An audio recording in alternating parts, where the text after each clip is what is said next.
A crucifixão foi o momento mais sombrio da história, mas ao mesmo tempo o mais poderoso. Como é possível que a morte de um homem trouxesse esperança e salvação para toda a humanidade? Hoje vamos explorar os eventos que levaram à cruz e o significado eterno desse sacrifício. Oremos. Senhor, ao refletirmos sobre a crucifixão de Teu Filho, pedimos que nos ajudes a entender a profundidade desse sacrifício. Que nossas mentes sejam iluminadas pelo Teu Espírito e que os nossos corações sejam transformados pelo Teu amor. Em nome de Jesus, amém. Olá, seja bem-vindo ao canal Para que Todos Saibam. Estamos estudando a lição 12, Julgado e Crucificado. Hoje é terça-feira, 17 de setembro. E o verso para memorizar está em Marcos, capítulo 15, verso 34. Por volta das 3 horas da tarde, Jesus bradou em alta voz: Eloi, Eloi, lama sabachthani, que significa: meu Deus, por que me abandonaste? O autor começa a lição hoje com a seguinte pergunta: que ironia terrível e dolorosa ocorre na passagem de Marcos capítulo 15, versos 21 a 38. Bem, nessa passagem nós somos levados diretamente ao Calvário, onde Jesus é crucificado. Ele é abandonado, zombado e pendurado na cruz entre 2 ladrões. E mesmo em meio à sua dor, ele clama a Deus em uma expressão que ecoa por gerações: Deus meu, por que me desamparaste? A crucifixão de Cristo é o ápice do plano de redenção e o evento central da fé cristã. Nas palavras do autor da lição, Jesus foi uma vítima silenciosa, controlada por pessoas decididas a matá-lo.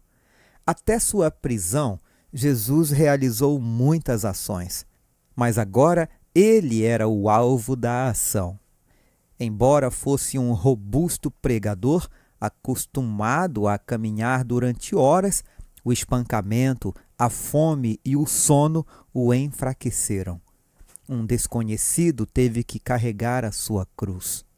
Na cruz, as vestes de Jesus foram removidas e se tornaram propriedade dos soldados, que tiraram a sorte para ver quem ficaria com elas. A crucifixão não envolvia excessivo derramamento de sangue. Os pregos usados para prender uma pessoa à cruz provavelmente eram cravados nos pulsos, abaixo das palmas das mãos, onde não correm grandes vasos sanguíneos.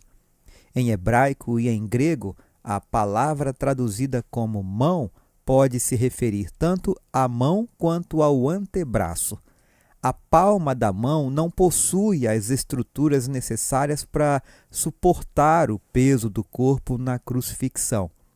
O nervo mediano passa pelo centro do antebraço e seria esmagado pelos pregos, causando uma dor terrível no braço. Era difícil respirar. Os crucificados tinham que empurrar os pés pregados e flexionar os braços, o que causava dor agonizante.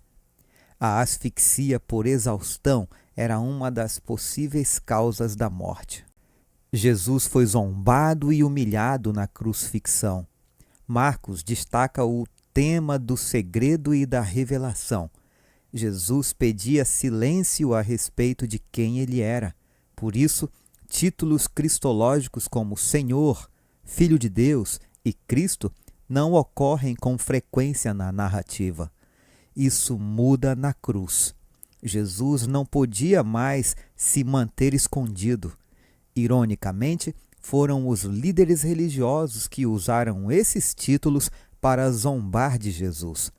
Aqueles homens estavam condenando a si próprios. Em Marcos 15, verso 31, os líderes disseram: salvou os outros, a si mesmo não pode salvar. Insinuando que Jesus estivesse desamparado na cruz, eles indicaram que ele havia ajudado outras pessoas. O verbo grego significa salvar, curar e resgatar. Ironicamente, eles estavam admitindo que Jesus era o Salvador.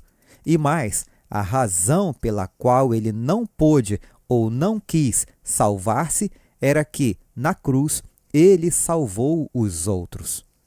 Pensando no contexto de João 1, versos 1 a 3, o autor pergunta: o que a morte de Cristo significa para você?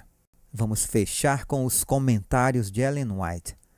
Chegando ao lugar da execução, os condenados foram amarrados ao instrumento de tortura. Enquanto os 2 ladrões lutaram com as mãos dos que os puseram na cruz, Cristo não ofereceu resistência alguma. A mãe de Jesus olhava em angustiante incerteza, esperando que ele operasse um milagre para se salvar. Viu suas mãos estendidas sobre a cruz, aquelas bondosas mãos que sempre tinham concedido bênçãos e se estendido muitas vezes para curar os sofredores. Então foram trazidos o martelo e os pregos, e, ao serem estes cravados em sua carne e fixados na cruz, os discípulos, com o coração quebrantado, levaram da cena cruel o corpo desmaiado da mãe de Jesus. Cristo não fez uma queixa sequer. Seu rosto permaneceu calmo e sereno, mas grandes gotas de suor estavam em sua fronte. Não houve nenhuma mão piedosa para enxugar o suor da morte de sua face, nem palavras de compaixão e inabalável fidelidade para confortar seu coração humano. Ele estava pisando sozinho o lagar. Entre todas as pessoas ali, não havia uma com ele. Enquanto os soldados executavam a terrível obra e ele sofria a mais intensa agonia, Jesus orava pelos seus inimigos. Pai, perdoa-lhes, porque não sabem o que fazem. Aquela oração de Cristo pelos seus inimigos abrangia o mundo inteiro, envolvendo cada pecador que viveria até o fim dos tempos. História da Redenção, página 154. Nos sofrimentos de Cristo sobre a cruz, cumpriu-se a profecia. Séculos antes da crucifixão, o Salvador tinha predito o tratamento que receberia. Dissera: cães me rodearam, um bando de homens maus me cercou, perfuraram minhas mãos e meus pés. Posso contar todos os meus ossos, mas eles me encaram com desprezo. Dividiram as minhas roupas entre si e lançaram sortes pelas minhas vestes. Isso está registrado em Salmos, capítulo 22, versos 16 a 18. A profecia sobre suas vestes se cumpriu sem conselho nem interferência de amigos ou inimigos do crucificado. Os soldados que o puseram na cruz receberam suas roupas. Cristo ouviu a discussão dos homens enquanto as dividiam entre si. Sua túnica era tecida de alto a baixo, sem costuras, e disseram: não a rasguemos, mas lancemos sorte sobre ela para ver a quem caberá. João 19, 24, o desejado de todas as nações, página 600. Quando veio a plenitude do tempo, aquele que tinha sido designado nos conselhos do céu veio à terra como instrutor. Ele não era nada menos do que o Criador do mundo, o Filho do Deus infinito. A rica benevolência de Deus deu-o a nosso mundo. E para satisfazer as necessidades da humanidade, ele assumiu a natureza humana. Para assombro da hoste celestial, ele andou na terra como a palavra eterna. Estando plenamente preparado, deixou as cortes reais para vir a um mundo arruinado e corrompido pelo pecado. Ele uniu-se misteriosamente à natureza humana. O Verbo se fez carne e habitou entre nós. João 1, verso 14. O excesso de bondade, benevolência e amor da parte de Deus foi uma surpresa para o mundo, de graça que podia ser compreendida, mas não declarada. Fundamentos da Educação Cristã, página 399. Para concluirmos, Jesus suportou a cruz por amor a cada um de nós. Ele se entregou para que pudéssemos ter vida. Agora eu pergunto, o que a crucifixão de Cristo significa para você pessoalmente? Deixe a sua resposta nos comentários. Eu gostaria muito de saber como essa mensagem toca o seu coração.